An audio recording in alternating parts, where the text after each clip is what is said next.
예, 오늘 이슈 함께 풀어주실 네 분 모셨는데요. 이진곤 경희대 개건교수, 부장검사 출신이시죠. 김경진 변호사, 그리고 한국범죄학연구소 연구위원이신 김복준 박사, 그리고 정신과 전문의이시죠. 최영기 원장, 네 분 나와 계십니다. 어서 오십시오. 안녕하십니까. 안녕하십니까. 자, 먼저 말이에요. 윤상현 의원이죠. 이제 청와대 정무특보 윤상현 의원이 친박 대선 주자 발언 이걸 했더니 새누리당 김우성 대표 측의 뭐 측근인지 어떤지 모르지만 좀 그쪽에 가 계신 김성태 의원이 아주 그냥 이 술에 취한 얘기 뭐 이런 식으로 해서 강공을 했는데 이거 어떻게 보셨어요? 이렇게 함으로써 이제 결국은 말이죠. 애초에는 그런 배경이 있었든 없었든 이제 이렇게 됨으로써 이 말하자면 친박 비박계 또 김무성 대표를 지지하는 측대 그래 말하자면 이제 그 반대하는 측 이런 양측의 이제 전면전이 벌어지는 단초가 마련된 거예요. 그런데 사실은 윤상현 그 특보는 대통령 특보쯤 되면 어떻게 말하는 것이 자신은 뭐 그렇지만 자신이 설령 이제 김무성 대표하고는 자기가 각을 세운다 하더라도 대통령의 이미지가 이 새누리당 내에서가 아니라 국민들에게 대통령의 이미지가 어떻게 비칠 것인지 이걸 먼저 생각하고 말을 해야 되는데 이번에 보니까 대통령 이미지를 생각하는 것보다는 아마 그 대결의식이 너무 앞선 것 아닌가 이런 생각이 듭니다. 왜냐하면 아무래도 만약에 대통령이 김무성 대표 체제는 안 되겠다. 설령 그렇게 생각한다 하더라도 그것은 뒤쪽으로 해가지고 정치적으로 풀 문제지 앞으로 윤상현 의원 같은 사람 내세워가지고 공공연히 공격하는 이런 식으로 풀 건 아니지 않습니까? 그런 면에서 보면 윤상현 정무특보가 특보의 역할을 하는 것보다는 오히려 전선을 형성하는 데 앞장섰다. 그것이 결국은 박근혜 대통령과 김무성 대표 어느 쪽에도 그 득이 안 된다. 오히려 그 야당이 지금 저렇게 지금 이제 굉장히 이제 내분에 휩싸여 있을 때 이때 새누리당은 점수를 얻을 수 있는 이런 아주 절호의 상황에서 오히려 같이 실수를 저질러주는 이런 상황이 아닌가 이런 생각이 듭니다. 예. 근데 뭐 이게 사실인지 아닌지 모르지만 보도가 나오길 뭐냐면 윤상현 의원이 또 그 안대희 전 대법관 출마를 권유했다. 지금 이래가지고 뭐 이 대권 주자 만들기다. 근데 이거 조금 너무 좀 오버한 해석일 수도 있어요. 제가 볼 때는 뭐 한번 대선 그러고 보니까 대선 주자들이 다 초선 분들이 많네요. 네. 문재인 의원, 안철수 의원 해가지고. 근데 어쨌든 출마 권유를 했다라는 보도가 나왔는데 어떻게 보세요? 근데 안대희 지금 전 대법관에게 출마 권유했다 그 자체보다도 사실은 이 윤상현 의원이 지금 멘트를 날렸던 부분이 보면 김무성 대표가 대권 주자로서 부족한 것이 아니냐. 당의 지지율은 40%가 넘어가는데 네. 김무성 대표의 지지율은 20% 정도밖에 안 된다. 당 지지율 절반밖에 안 된다.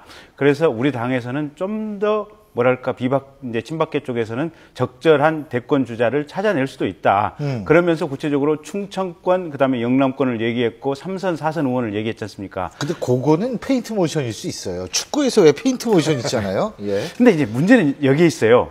이게 뭐랄까 어떤 의도인지는 모르겠지만 밖에서 보면 1년에 이게 페인트 모션이 참 정밀하게 들어온다. 이렇게 읽혀요. 박근혜 대통령 대구 가실 때 대구 지역에 있는 국회의원들 다 오지 마 이랬잖아요. 보면 유승민 의원 포함해서 오지 말라 그랬는지 하여간 오라는 소리를 안 했는지는 모르겠지만 둘 중에 하나죠. 어쨌든 결과적으로 지금 대구 지역 의원들 오지 마라고 했고 그리고 나서 김무성 대표 사위의 마약 사건이 터졌고 그러면서 여의도 일가에서는 이게 기획된 작품이다라는 얘기가 쫙 돌았잖아요. 그리고 김무성 대표 사위 뭐 그럴 수도 있지. 김무성 대표 직접 책임은 아니지 않냐라고 살짝 사그러 들어가는 이 순간에 윤상현 대통령 특보가 또 지금 이 초식을 날린 거 아니에요, 보면. 그러면서 김무성 대표 이거 대권 주자로서 과연 제대로 된 대권 주자냐, 최선의 대권 주자냐, 그건 아닐지도 모른다. 라는 얘기를 하면서 이 오픈 프라이머리에 대한 비판을 했고, 그게 또 약간 지금 또 이제 윤상현 씨가 살짝 또 꼬리를 뺐잖아요. 예, 그건 뭐 내 본뜻은 그런 거 아니야 이랬더니 그 상황에서 지금 서청원 최고가 또 날렸잖아요, 보면. 김무성 대표, 이거 지금 오픈 프라이머리 불가능한 상황 아니냐. 당신 뭔가 똑바로 된 안을 내놔야 되는 거 아니냐 하고 초시기를 날렸어요, 보면. 시점이 정확히 계산돼서 김무성 대표에게 정확히 탁탁탁탁 치는 것들이 들어오고 있어요, 지금. 그래서 밖에서 보는 시각은 이게 윤상현 특보가 자기 뜻대로만 했을까? 이건 결국은 대통령의 뜻이다. 라고 읽을 수 있는 여지는 없는 것인지. 지금 김경진 변호사께서 초식을 날렸다 그러는데요. 저는 그대로 그냥 표현을 쓴 겁니다. 날리신 분이 또 있습니다. 바로 원유철 원내대표인데요. 원유철 원내대표도 오픈 프라이머리에서 상당히 회의적이다. 지금 이렇게 얘기를 했습니다. 먼저 발언 함께 들어보시죠. 이 오픈 프라이머리는 야당과 합의가 안 되면 현실적으로 완벽한 그 오픈 프라이머리가 될 수가 없어요. 빨리 총선에 새로운 그 룰을 만드는 게 필요하다. 사정병이 생기는데 그대로 있는 것도 무책임한 일이지 않습니까? 도저히 법으로 이것을 만들지 못한다 하는 결론이 나오게 되면은 우리 당 내에서라도 공식 기구를 만들어 가지고 거기서 다시 논의를 시작하도록 하겠습니다. 예, 제가 오늘 아침에, 저희 YTN 라디오 신일의 출발 새 아침에서, 홍문종 의원하고 인터뷰를 했습니다. 지금 태스크포스 팀, 그러니까 오픈 프라이머리 태스크포스 팀, 지금 위원장이잖아요. 근데 어떻게 됐던 간에 오픈 프라이머리 한다.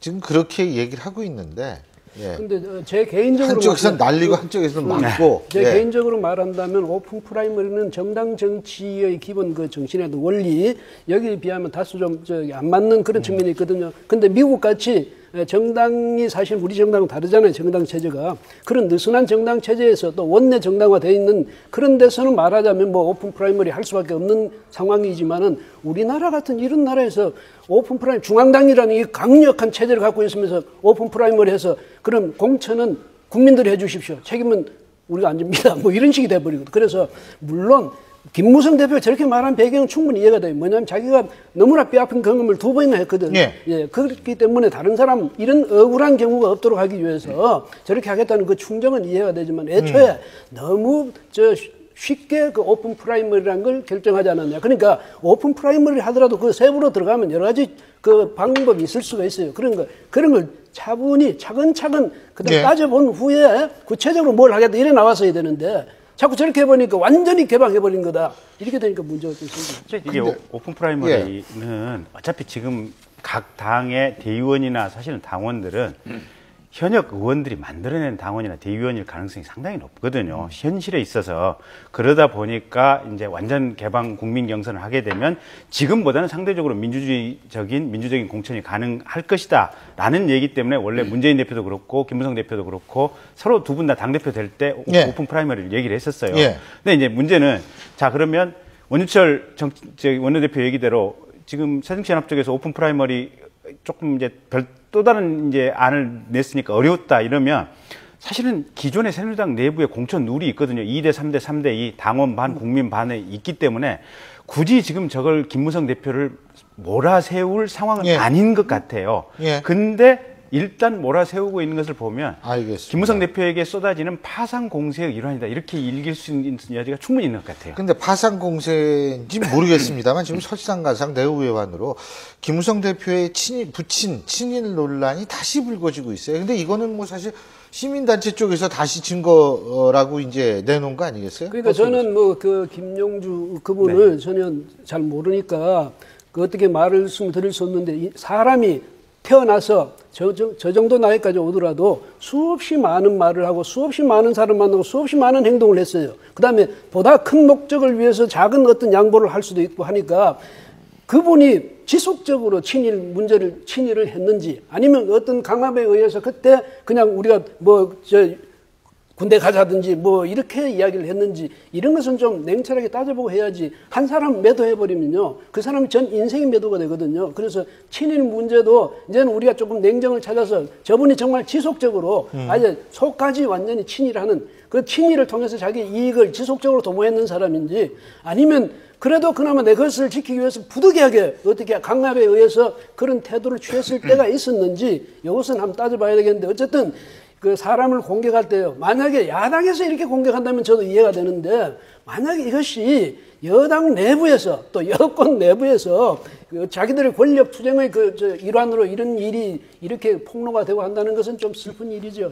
근데 이게 고려대학교 지금 민족문제연구소에서 이 얘기를 꺼냈거든요. 아, 그게 고려대학교 민족문제연구소예요? 그 원래 그 아닌가요? 반민족 거기 고려대학교는 아닌가 하게. 고려대학교는 아니고. 예, 죄송합니다. 예, 그 부분 틀렸고. 근데 지금 거기서 내놓은 팩트가 뭐냐면 부친 김용주 씨가 지금 일본군을 위해서 모금을 해서 비행기를 사서 갖다 바치자. 지금 이런 광고를 전면에 실었다는 거예요. 그럼 김용주 씨가 당시에 경남도 도의원을 했고 그다음에 대기업을 경영하면서 이런 광고를 실었다. 비행기를 일본군을 위해서 사다 바치자.